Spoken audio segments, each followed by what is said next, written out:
شكل حالة فريدة من نوعها في عالم المخابرات والجاسوسية. أحد أهم رموز الاستخبارات الجزائرية إبان الثورة، الرجل الذي جمع بين المال والحس الاستخباراتي، فكان بمثابة دعامة استخباراتية وممولا بالسلاح للثورة الجزائرية، حين توجه من صناعة الحلوى إلى صناعة سلاح البازوكا ليكون أول عربي في التاريخ يصنع السلاح والعتاد الحربي.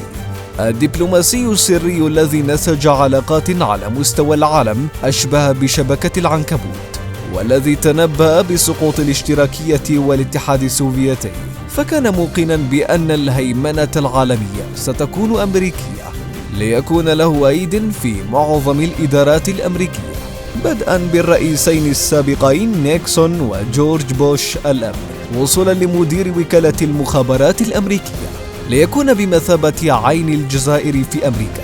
عاد عن نجاحه في اختراق محيط الرئيس الفرنسي ديغول من خلال ارتباطه بعلاقات سرية مع كبار الضباط الفرنسيين، ليوظف هذه العلاقات في خدمة الثورة الجزائرية ويمهد للجزائر لبسط سيادتها على الغاز وتحريره من السيطرة الفرنسية، قاضيا بذلك على مصالح فرنسا في الجزائر، وهو ما أزعج الفرنسيين، ليتم تصنيفه العدو الأول لفرنسا ويصبح المطلوب الأول للمخابرات الفرنسية التي كانت أولويتها هي ملاحقته والانتقام منه، لكنها كانت ترتعد عند ذكر اسمه لمكانته الخاصة لدى عظماء وأقوياء العالم سيما الأمريكيين، ليستغلها بإنقاذ الجزائر من هجوم أمريكي وشيك سنة 1967 خلال الحرب العربية الإسرائيلية. رجل الأعمال والمخابرات الذي كون ثروة هائلة في السبعينيات قدرت ب2 مليار دولار، وهي ثروة تفوق ميزانية الدول في تلك الفترة، مول بها العديد من العمليات الناجحة للاستخبارات الجزائرية في الخارج. المجند سابقا ورجل الأعمال بعد التحرير الذي تكفل بطعام ولباس الجيش الوطني، اتهم بالخيانة والمساس بالدفاع والاقتصاد الوطني، ليسجن 33 شهرا إلى أن برأته المحكمة وأخلي سبيله. الرجل الذي عاش في الظل ورحل في صمت لتظل وفاته لغزا محيرا إلى يومنا هذا، إنه مسعود زقار أو رشيد كازا، أسطورة المخابرات الجزائرية وزعيم جواسيسها. بداية طريق النجاح. ولد مسعود زقار في 8 من ديسمبر عام 1926 بمدينة العلمة في ولاية سطيف الجزائرية. فقر عائلته أرغمه على تحمل مسؤولية إعالتها وهو طفل، إذ أن سعيه لكسب قوت عائلته دفع به إلى المغامرة والهجرة إلى فرنسا وعمره لم يتجاوز 10، ليعمل لمدة 4 أشهر ويعود إلى أهله بفرنكات معدودة. وعوض أن يواصل دراسته بالمدرسة الفرنسية بالعلم، فضل مساعدة والده في المقهى. لم يكن زقار طفلا عاديا في نظر والده، بل كان يتسم بنشاط وحيوية، لذلك عمد والده إلى تزويجه وعمره لم يتجاوز 13 سنة، وعمل معه في بيع الحلوى عندما بلغ سن 15 لتراوده فكرة صنع الحلوى بدل بيعها، فبدأ بتنفيذ فكرته ونجح بإنشاء ورشة لصناعة الحلوى. وبنجاح مشروعه رسم بداية رجل ولد للمال والأعمال. بدأ مسعود بشق طريقه رغم محدودية مستواه الدراسي، الأمر الذي لم يعاقه ليكون شخصية فذة تمتاز بحنكة في التفكير. وعندما اشتد عوده بدأ ممارسة نضاله السياسي ليتحول من صناعة الحلوى إلى صناعة السلاح، ومن عالم المال إلى عالم المخابرات. رجل الأعمال والمخابرات. مارس مسعود نضاله السياسي تحت مظلة حزب الشعب ومن بعده حزب جبهة التحرير الوطنية. وفي سنة 1956 تعرف على هواري بومدين، ونشأت بين الاثنين علاقة صداقة متميزة، ليبدأ زقار مغامرته الاستخباراتية باسم ثوري هو رشيد كازا، نسبة إلى كازابلانكا أي مدينة الدار البيضاء بالمغرب، مع إدراكه بأن الكفاح لن ينجح إلا بالجمع بين المال والاستخبارات إضافة للسرية.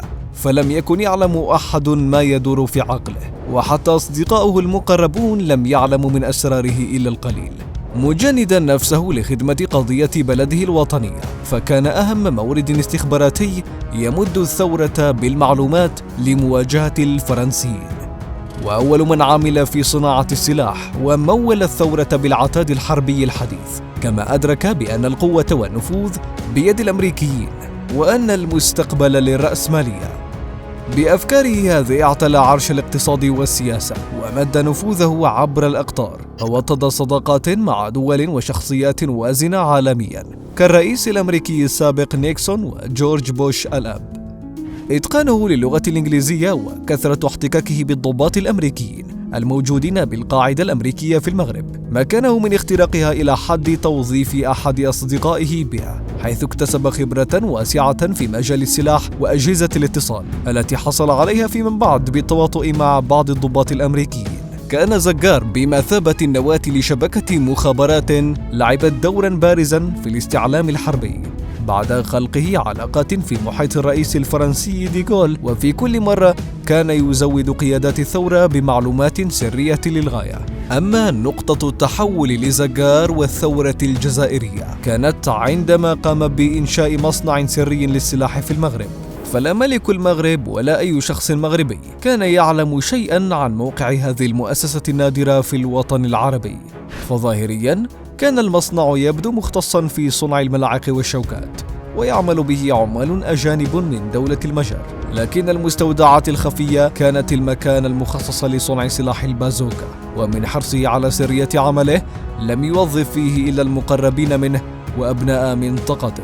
حتى العمال المغاربة الذين تم تشغيلهم لم يكونوا على دراية بطبيعة عمل المصنع. وعند الاستقلال أمر مسعود بتفكيك المصنع وردم آلياته تحت التراب، لتنتهي قصة المؤسسة التي مونت الثورة الجزائرية وأنجزت مهمتها بنجاح.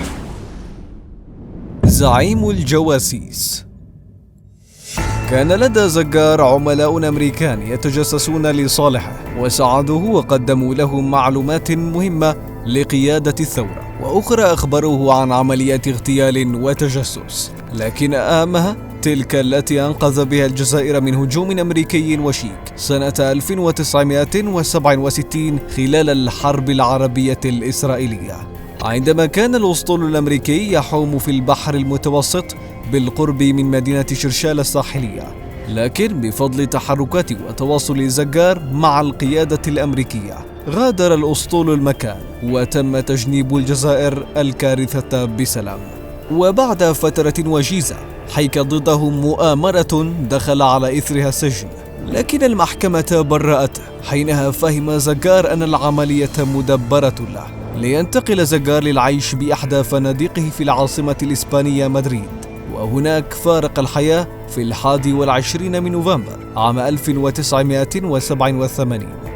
وفاته كانت صدمة كبيرة ومفاجأة، لأنه لم يكن مصابا بأي مرض، لتكون وفاته لغزا محيرا، خاصة أن عملية الدفن تمت دون تشريح الجثة، لتتم جنازته بمشاركة الرئيس عبد العزيز بوتفليقة ووزراء سابقين، إضافة لأصحاب المال والسلطة والنفوذ الذين جاءوا من مختلف دول الخليج وأوروبا وأمريكا. وفي ظل هذا الغموض، برأيك هل تم قتل مسعود زجار؟